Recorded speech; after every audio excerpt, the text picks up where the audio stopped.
Hi, welcome to Erie High School Back to School Night. My name is Kaitlyn Gentert. I'm a social studies teacher here at Erie High School, and I'm going to take you through a little virtual tour of my classroom, of my world, show you what your students and I are currently working on so that we can work together in helping our students.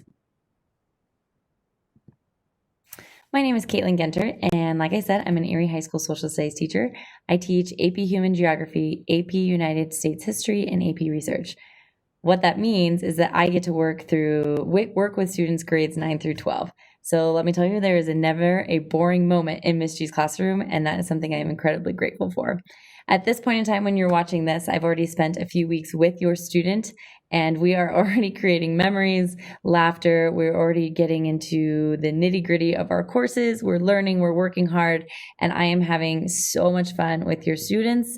I am having so much fun learning how to navigate a virtual world and continuing to evolve as our world continues to evolve.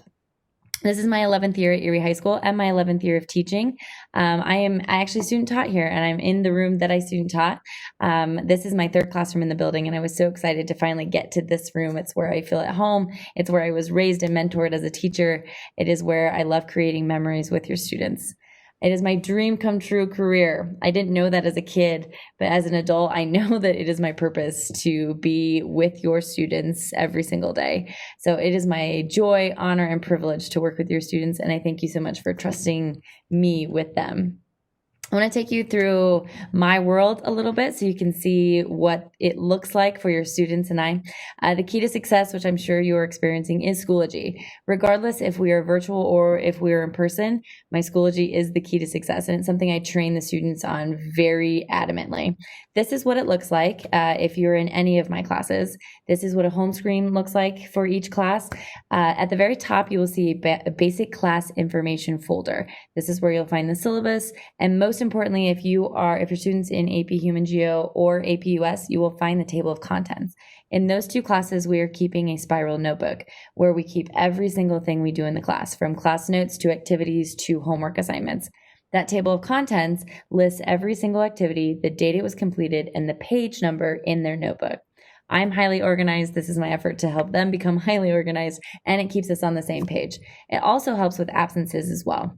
So your student knows if they are going to miss a class because of a golf match or a softball tournament or a family vacation or family emergency, they can always go to that table of contents, see what was missed, write it in their table of contents, and then go look and complete that assignment. They also know in this case that they can contact me with any questions that they may have in completing the assignment.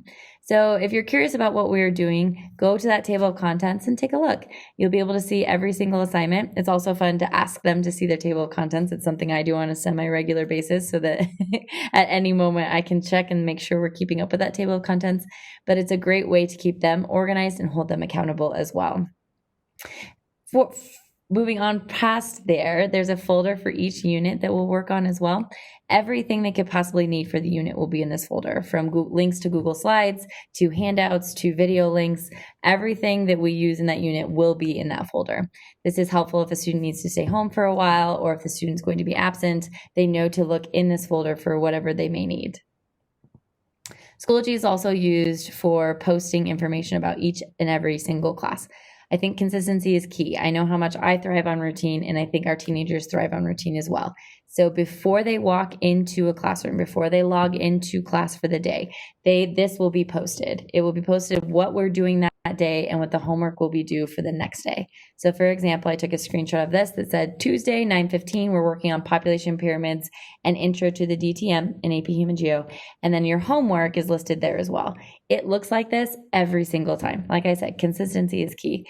I always tease them that I'm immaculate with posting these things. I don't forget. It's always before they walk in, and it always looks like this.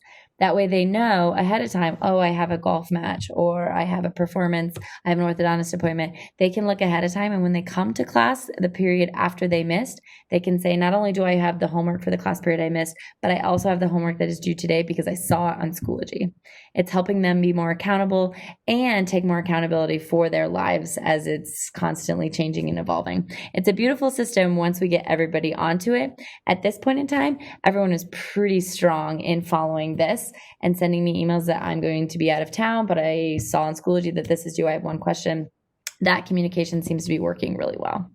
If at any point, and like I said, what you are seeing applies to AP Human Geo and AP US. If at any point you have any questions, check my Schoology, check the folders. The updates always look like this, and they're always there. And then I'm always available by email as well. Finally, the next little bit is for AP Research. So if you are a parent of an AP Human Geo student or AP US student, thank you so much for tuning in. If you have any questions, feel free to shoot me an email. Call me on my school phone. I'm here for you. I'm here for your students. And like I said, I absolutely adore working with them. If you're here for AP Research, thank you for listening to some of that. Just to give you a heads up, AP Research, which I'm sure you're feeling at this point, AP Research is such a different animal. It's different than any course in this entire building. And I would argue it's one of the most difficult in the entire building. However, one of the most rewarding. That what you just saw with the folders and things does not apply to AP Research. We fly very differently. AP Research does have a basic class info folder with the syllabus, things like that. Our notebook that we're keeping is highly personalized for each student, so I don't necessarily have a table of contents right now. It's like I said, it's very individualized. Think of AP Research like this. It is a master's thesis writing class for teenagers. Like, wrap your head around that for a second. That's what I'm walking your student through right now. It is challenging, it is invigorating, and it is incredible. Right now, I have 28 kids that on Monday and Wednesday mornings, I log on, and oftentimes we forget time, and someone will go, whoa, Machi, it's 9:20. Like, we have to stop because we get going and brainstorming and working with each other. And it's one of my favorite ways to wake up because it is the most invigorating experience with students. Your student is coming up with their own research question based on a problem that they identified in the world, in society, in our community. My job is to help them narrow their focus, narrow the scope to a point where they could actually create a question and then test it. So right now they all identified problems varying from fuel sources to water sanitation to overuse of social media. I mean, we are varied. They all have a problem, and now we're working on research questions that are actually testable, that we could feasibly test with the resources we have available to us here and in our communities. That's where we're working right now. By Halloween, we will have perfected a research question, we will have written a literature review, and we will be ready to begin creating a method to test our question. It's crazy, right? What I'm asking your teenagers to do is something that people in college and in grad schools are doing. I often tell them when they get overwhelmed that this experience will make it so that no paper in their undergrad will be overwhelming because they will be empowered through this experience. They will be creating their methods in November, December. Some of your students will begin testing in November and December, especially if we're growing things, if we're doing things in labs. They may start here this semester. Most of us will start in January after all the holiday breaks and things like that. So as of right now, if you're at dinner or your kids hanging out there sitting on the couch, ask them what they're doing in AP Research and ask them to start talking through it a little bit. I'm telling you, you will be blown away. I sit there and I listen to your students and I just think to myself, what an honor to be here with someone who is so brilliant. We have these conversations every day as a class. And what is really neat is that when someone's talking to me about their project, someone else will chime in with an idea, or someone will put a link in the chat saying, oh, have you considered this? It is completely a family community effort to get these research projects complete. Moving forward, we'll test maybe November, December, but definitely January, February. We start analyzing data February-ish into March, and then we start writing their papers. Their papers will be written in full, 4,000 to 5,000 words. By spring break, we'll do some editing, and they submit by the end of April. It is truly an incredible experience. If you have any questions, let me know. I will ask you this: trust the system.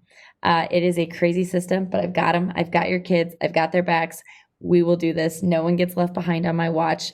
But I do hope that you take part of our journey and ask them some questions. Like I said, it's truly an amazing experience to watch your kids go through this.